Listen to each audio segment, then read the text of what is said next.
আমি একজন ডাক্তার, তবে আমার খুব বড় ক্লিনিক ছিল না। একটা গলির ভেতরে ছোটখাটো একটা ক্লিনিক ছিল। আজ একটু দেরি হয়ে গিয়েছিল, না হলে আমি রাত 10টার মধ্যেই বাড়ি ফিরে যাই।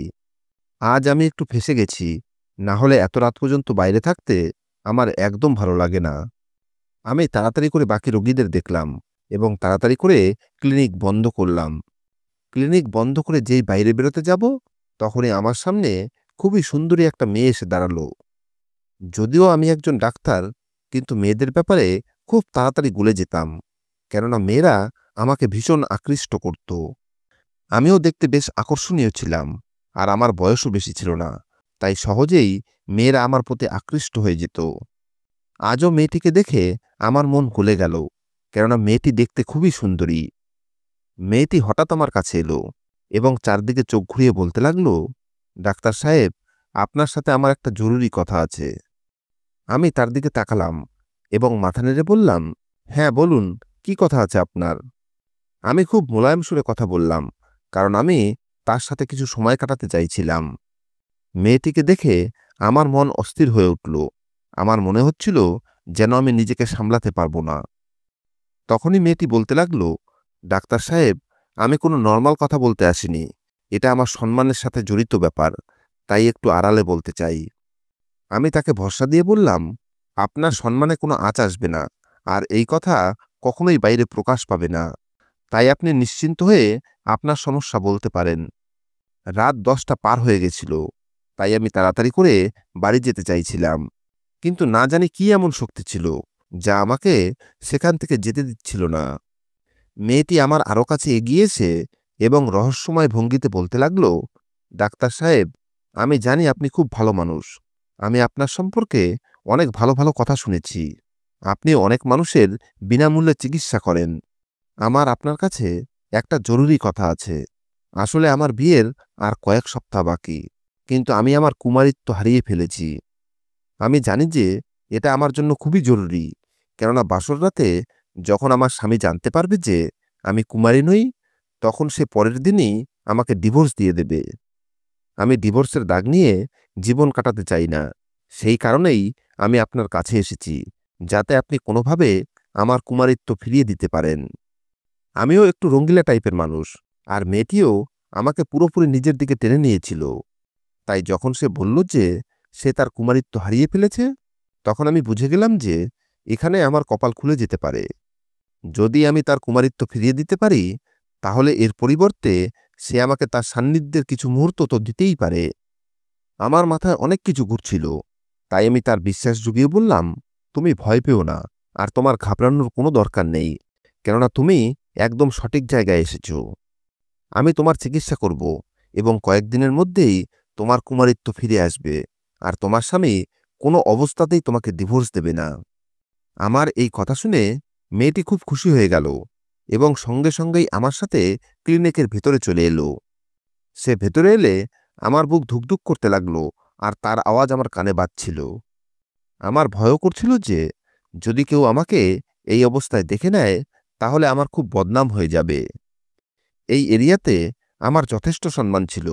লোকেরা আমাকে খুব ভালো মানুষ বলে মনে করত।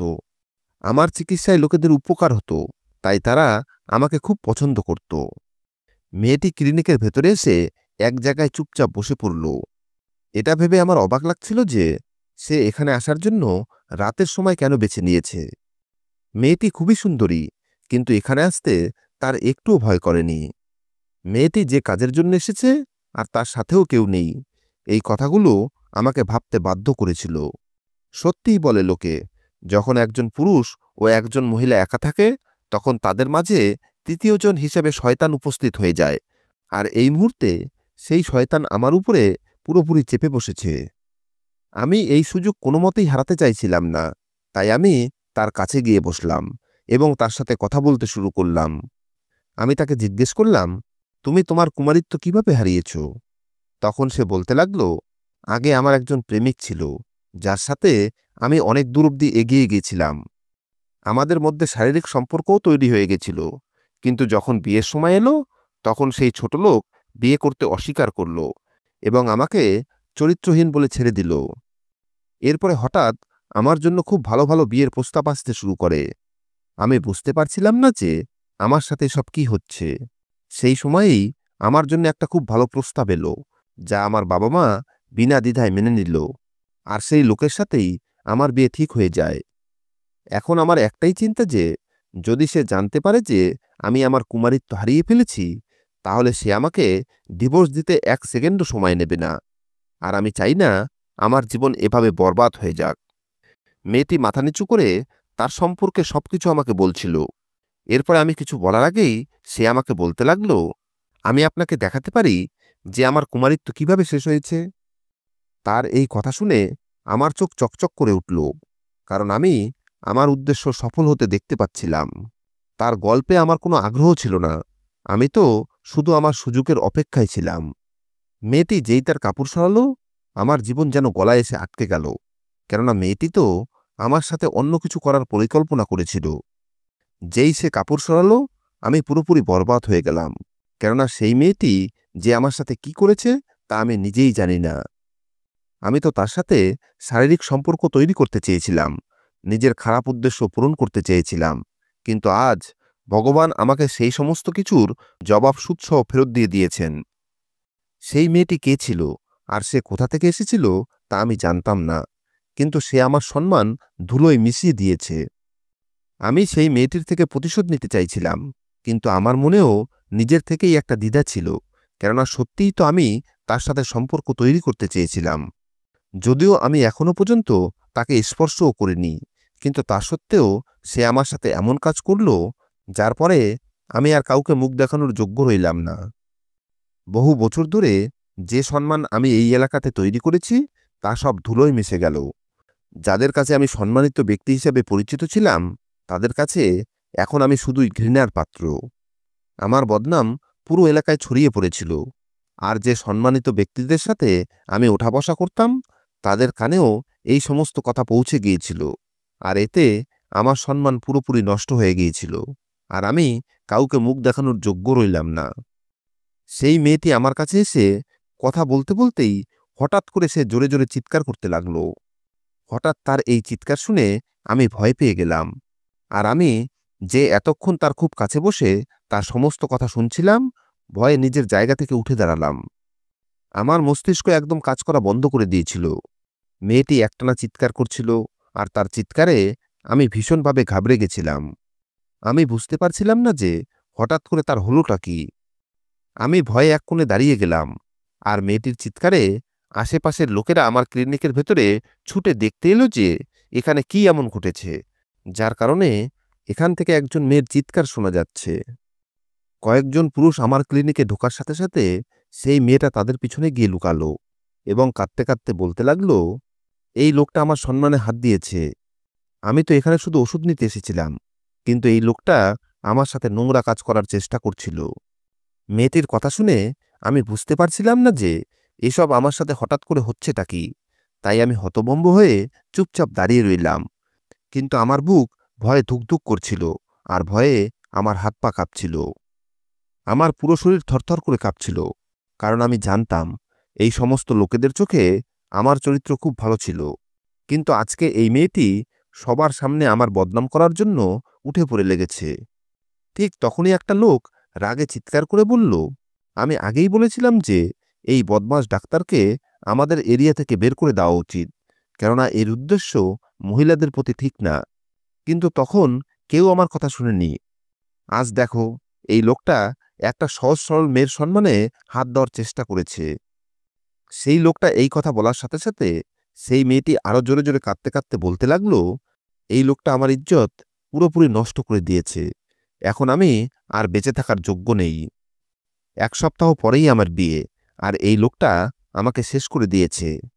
এটা বলেই সেই মেয়েটি এত জোরে জোরে কাঁদছিল যে আমার মনে হচ্ছিল যেন আমি মাটির ভেতরে ধসে যাচ্ছি। হঠাৎ একজন লোক রেগে হাত উঠিয়ে আমার দিকে তেড়ে এলো। এটা দেখে আমি খুব বাজেভাবে ঘাবড়ে গেলাম। আমি নিজেকে সেই লোকটার হাত থেকে ছাড়ানোর চেষ্টা করলাম, কিন্তু সেই লোকটা খুব শক্তিশালী ছিল। তাছাড়াও এখন তো আরও 2-3 জন লোক তার সাথে এসে যোগ দিয়েছিল। তারা সবাই মিলে আমার উপরে ঝাঁপিয়ে পড়ল। কিন্তু আমি বুঝতে পারছিলাম না যে আমি কি এমন করেছি যার কারণে আমার সাথে এসব হচ্ছে। আমার মনে সেই মেয়েটির জন্য খারাপ চিন্তা অবশ্যই এসেছিল, কিন্তু আমি তার সাথে খারাপ কিছু করিনি। সেই লোকেরা আমাকে ধরে আমার ক্লিনিক থেকে ধাক্কা দিতে দিতে বাইরে নিয়ে এলো, তারপরে গলির মাঝখানে এনে দাঁড় করিয়ে দিল। আশেপাশের বাড়ির লোকেরাও তাদের ঘর থেকে উঁকি মেরে দেখছিল যে এখানে হঠাৎ করে কি এমন হলো, কিন্তু কেউ আমাকে বাঁচাতে এগিয়ে এলো না। লোকগুলো আমাকে মারতে মারতে আমার অবস্থা খারাপ করে দিল। যখন সেই মেয়েটি দেখল যে আমি নিস্তেজ হয়ে মাটিতে পড়ে আছি, তখন সে তাদের মাঝে গিয়ে দাঁড়িয়ে বলতে লাগলো, এখন থামুন, এই লোকটাকে ছেড়ে দিন। এ আমার সাথে যে অত্যাচার করেছে তার শাস্তি সে অবশ্যই পাবে। আমি সিদ্ধান্ত নিয়েছি যে আমি একেই বিয়ে করব, কেননা এখন আর কেউ আমাকে বিয়ে করবে না। মেয়েটির এই কথা শোনা মাত্রই আমি রাগে জ্বলে উঠলাম। আমি এর মধ্যেই অনেক মার খেয়েছি, কিন্তু তা সত্ত্বেও আমার মধ্যে এত শক্তি ছিল যে আমি এই মেয়েটির মুখোমুখি হতে পারতাম। আমি সঙ্গে সঙ্গে নিজের জায়গা থেকে উঠলাম এবং রাগে ফেটে পড়ে বললাম, আমি সবকিছু করতে পারি, কিন্তু তোমার মতো চরিত্রহীন মেয়ের সাথে বিয়ে কোনো মতেই করব না। এই মেয়েটি তার কুমারিত্বের ভান করে আমার কাছে এসেছিল, যাতে আমি তার চিকিৎসা করতে পারি, কিন্তু আমি জানতাম না যে এ আমার উপরে দোষ চাপিয়ে আমার সম্মান ধুলোয় মিশিয়ে দেবে। আমি কোনো অবস্থাতেই একে বিয়ে করব না। ঠিক তখনই একজন বয়স্ক লোক সেই মেয়েটির মাথায় হাত রাখল এবং তাকে জিজ্ঞেস করল, মা, তুমি কি সত্যিই এই লোকটাকে বিয়ে করতে চাও? সেই মেয়েটি হ্যাঁতে মাথা নেড়ে বলল, হ্যাঁ আঙ্কেল, আমি এই লোকটার সাথেই বিয়ে করতে চাই, কেননা এখন আর কেউ আমাকে বিয়ে করবে না। আমি পুরোপুরি বরবাদ হয়ে গেছি। 1 সপ্তাহ পরেই আমার বিয়ে ছিল, কিন্তু এখন আমি আর কাউকে মুখ দেখানোর যোগ্য নেই। তাই আমি আপনাদের সকলের কাছে মিনতি করছি যে আমার বিয়ে এই লোকটার সাথে করিয়ে দিন, যাতে আমার জীবন রক্ষা পায়। মেয়েটির মুখের এই কথা শুনে সেই লোকগুলো সঙ্গে সঙ্গে রাজি হয়ে গেল আর আমার দিকে এগিয়ে এসে বলল, যদি নিজের জীবন ভালোবাসো তাহলে চুপচাপ এই মেয়েটির সাথে বিয়ে করে নাও, না হলে আমরা তোমাকে আস্ত রাখব না। তোমাকে 4 রাস্তার মোড়ে দাঁড় করিয়ে অপমান করব এবং তারপরে পুলিশের হাতে তুলে দেব। লোকগুলো আমাকে খোলাখুলি হুমকি দিচ্ছিল, কিন্তু তারপরেও আমি বুক চিতিয়ে বললাম, যা করার করো, কিন্তু আমি কোনো অন্যায় করিনি, তাই আমি কোনো অবস্থাতেই এই মেয়েটিকে বিয়ে করব না। এই মেয়েটা আমাকে বরবাদ করে দিয়েছে আর আমার উপরে মিথ্যা অভিযোগ লাগাচ্ছে, অথচ আমি কিছুই করিনি। ঠিক তখনই তাদের মধ্যে থেকে একজন লোক আমার কলার ধরে বলল, ঠিক আছে, যদি তুমি নিজের জীবন ভালো না বাসো তাহলে আর কি করা যাবে। এটা বলেই সে তার কোমর থেকে কিছু একটা বের করল এবং আমার মাথায় ঠেকিয়ে রাগী স্বরে বলল, তোমাকে এই মেয়েটিকে বিয়ে করতেই হবে। যদি তুমি আজ এর সাথে বিয়ে না করো তাহলে বিশ্বাস করো, এই দিনটাই তোমার জীবনের শেষ দিন। সেখানে উপস্থিত সকলেই আমার উপরে রাগে ফুঁসছিল। আমি বুঝতে পারছিলাম যে এবার আমার সাথে কিছু একটা ঘটতে চলেছে, তাই আমি নিজেকে পরিস্থিতির হাতে ছেড়ে দিলাম। কিছুক্ষণের মধ্যেই সেই মেয়েটির সাথে আমার বিয়ে দিয়ে দেওয়া হলো। বিয়ের পরেই মেয়েটি ওখান থেকে চলে গেল আর আমি সেখানেই মাথায় হাত দিয়ে বসে পড়লাম আর ভাবতে লাগলাম, আমার সাথে এসব কি হলো। কিছুক্ষণ আগে আমি একদম ঠিকঠাক নিজের বাড়ি ফিরছিলাম, কিন্তু এখন আমার পুরো জীবনটাই বদলে গেছে। তবে আমি মনে মনে সিদ্ধান্ত করে নিয়েছি যে আমি এই মেয়েটির সাথে আমার জীবন কোনোভাবেই কাটাবো না। আমি নিজেকে শক্ত করলাম এবং একটা পরিকল্পনা করে ক্লিনিক বাইরে থেকে বন্ধ করে নিজের বাড়ির দিকে রওনা দিলাম। আমি বুঝতে পারছিলাম না যে এই মেয়েটি আমার সাথে কেন এমন করল, এর পেছনে তার উদ্দেশ্য কি ছিল। যাই হোক, আমি সেই রাতেই চুপচাপ ওই শহর ছেড়ে অন্য জায়গায় চলে গেলাম। এখন আমি অন্য কোথাও গিয়ে নতুন করে ক্লিনিক শুরু করেছি। আমি জানতাম না সেই মেয়েটির সাথে পরে কি হয়েছিল। আমি যেহেতু কোনো ঝামেলায় জড়াতে চাইতাম না, সেই জন্য আমি অনেক দূরে এসে নতুন করে জীবন শুরু করলাম। এখানে যে এরিয়ায় আমি আমার নতুন ক্লিনিক খুলেছিলাম সেখানের কেউ আমাকে চিনত না। এখানকার লোকেরা আমাকে খুব সম্মান করত, কিন্তু সেই ঘটনার পর আমি একটা জিনিস অবশ্যই শিখেছি যে কখনো কোনো মেয়ের উপর চোখ বন্ধ করে ভরসা করতে নেই। আমি রাত 8টার পরেই আমার ক্লিনিক বন্ধ করে দিতাম, যাতে কেউ আমার উপর মিথ্যা অভিযোগ লাগাতে না পারে। সময় কাটতে লাগলো, কিন্তু আমার স্বপ্নে সেই মেয়েটি প্রায়ই আসত। আমি মাঝে মাঝে ভাবতাম, সে আমার সাথে কেন এমন করল, কেন আমার এত বছরের সম্মান ধুলোয় মিশিয়ে দিল, আমার সাথেই কেন এমন হলো। কিন্তু যা হওয়ার ছিল তা হয়েই গেছে, এই ভেবে আমি নিজেকে সান্ত্বনা দিতাম। এখন আমার বেশ বয়স হয়ে গেছে। আমার বাড়ির পাশে যে প্রতিবেশী ছিল তাদের সাথে আমার ভালো জানাশোনা হয়ে গিয়েছিল। তারা খুব ভালো এবং সৎ মানুষ, আর আমার খুব খেয়াল রাখত। তার স্ত্রীও আমার প্রতি খুব সহানুভূতিশীল ছিল। সেই স্বামী স্ত্রী দুজনে ঠিক করলেন যে তারা আমার বিয়ে দিয়েই ছাড়বে। তারা যখন এই ব্যাপারে আমার সাথে কথা বললেন, তখন আমি হেসে না করে বললাম, এখন আমি শুধু আমার কেরিয়ারের উপরে ধ্যান দিতে চাই, তাই বিয়ের ঝামেলায় পড়তে চাই না। কিন্তু তারা দুজন জেদ ধরে বসে রইলেন যে তারা আমার বিয়ে দিয়েই ছাড়বেন। আমি একদমই রাজি ছিলাম না। কিন্তু যখন তারা বারবার আমাকে বলতে লাগলেন, তখন আমি এই ব্যাপারটা তাদের উপরে ছেড়ে দিলাম এবং বললাম, আপনারা যে মেয়েকে পছন্দ করবেন, আমি সেই মেয়েকেই বিয়ে করব। যখন আমি এই এলাকায় প্রথম এসেছিলাম, তখন এই দুজন স্বামী স্ত্রী আমার পাশে দাঁড়িয়ে আমার অনেক উপকার করেছিল।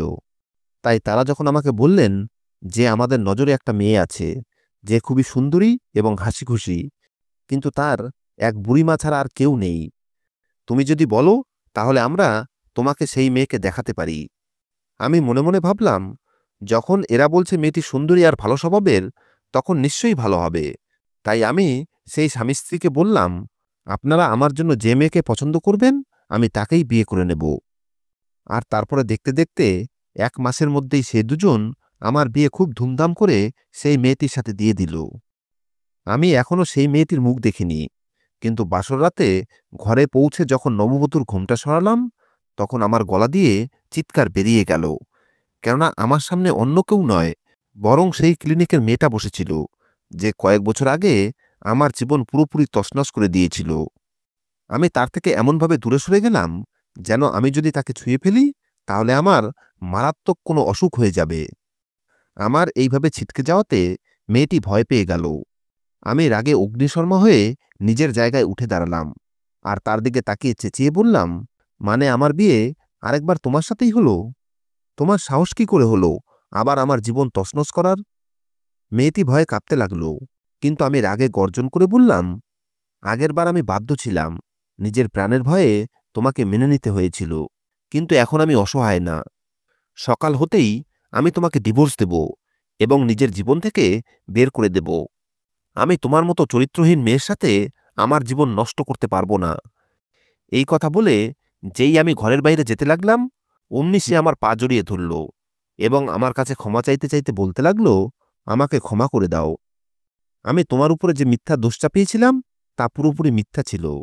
আর বিশ্বাস করো, তোমার সেখান থেকে চলে আসার পরেই আমি নিজেই সবার সামনে গিয়ে বলেছিলাম যে আমি মিথ্যা কথা বলে তোমার বদনাম করতে চাইছিলাম। আর বিশ্বাস করো, আমি এইসব শুধু টাকার জন্য করেছিলাম। মেয়েটির কথা শুনে আমার নিজের কানকে বিশ্বাস হচ্ছিল না যে এই মেয়েটা কী সব বলছে। আমি আবার তাকে জিজ্ঞেস করলাম, আমি বুঝতে পারছি না যে আমাকে বদনাম করে তোমার কি লাভ? সে বলতে লাগল, আমি আমার বৃদ্ধ মায়ের সাথে থাকতাম।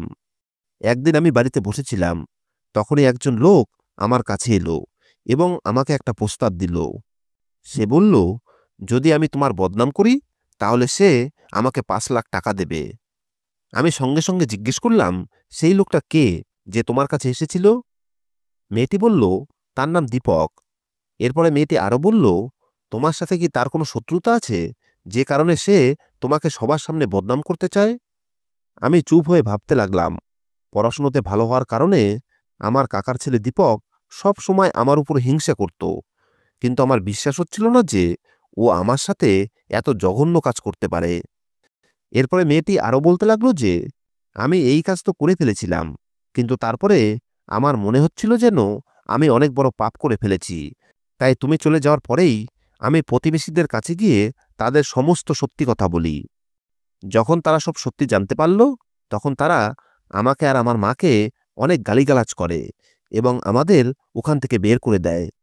আমি তোমাকে অনেক খুঁজেছি, কিন্তু কোথাও পাইনি। আমাকে ক্ষমা করে দাও। আমি হৃদয় থেকে বুঝতে পেরেছি যে আমার এটা করা উচিত হয়নি। এখন আমি এক অদ্ভুত দ্বিধায় পড়ে গেছি যে শেষ পর্যন্ত এই মেয়েটিকে কি জবাব দেব। সে আরও বলতে লাগল, যদি তুমি আমাকে ডিভোর্স দাও তবে আমার বৃদ্ধ মা এই আঘাত সহ্য করতে পারবে না এবং মরে যাবে। প্লিজ তুমি আমাকে ডিভোর্স দিও না। আমি চুপচাপ তোমার বাড়িতে থেকে তোমার সেবা করব, কিন্তু ভগবানের জন্য আমাকে তোমার জীবন থেকে বের করে দিও না। আমি বুঝতে পারছি না যে আমি কি করব। আমি চুপচাপ তার কথা শুনলাম এবং সেখান থেকে বেরিয়ে এলাম। ধীরে ধীরে সময় কাটতে লাগলো এবং সেই মেয়েটি ধীরে ধীরে আমার বাড়িতে নিজের জায়গা করে নিতে লাগলো। কিন্তু এতে আমার কোনো পার্থক্য পড়ত না। যখনই সে আমার কাছে আসার চেষ্টা করত, আমি তাকে ধমক দিয়ে সরিয়ে দিতাম। কিন্তু শেষ পর্যন্ত আমিও তো একজন পুরুষ, তাই কতদিন আর নিজের বউয়ের থেকে দূরে থাকতে পারতাম। মেয়েটি সুন্দরী হওয়ার পাশাপাশি সৎ স্বভাবের ছিল এবং ধীরে ধীরে সে আমাকে নিজের দিকে আকৃষ্ট করে নিল। মেয়েটি নিজের সুন্দর হৃদয় এবং ভালো স্বভাবের কারণে কয়েকদিনের মধ্যেই আমার বাড়িকে স্বর্গে পরিণত করে দিয়েছিল, আর আমি আমার অতীত ভুলে বর্তমানের দিকে এগিয়ে গেলাম। বন্ধুরা, আমি কি সেই মেয়েটিকে গ্রহণ করে ঠিক করেছি, নাকি আমার তাকে ডিভোর্স দিয়ে দেওয়া উচিত? কমেন্ট করে অবশ্যই নিজের মতামত জানাবে। ধন্যবাদ।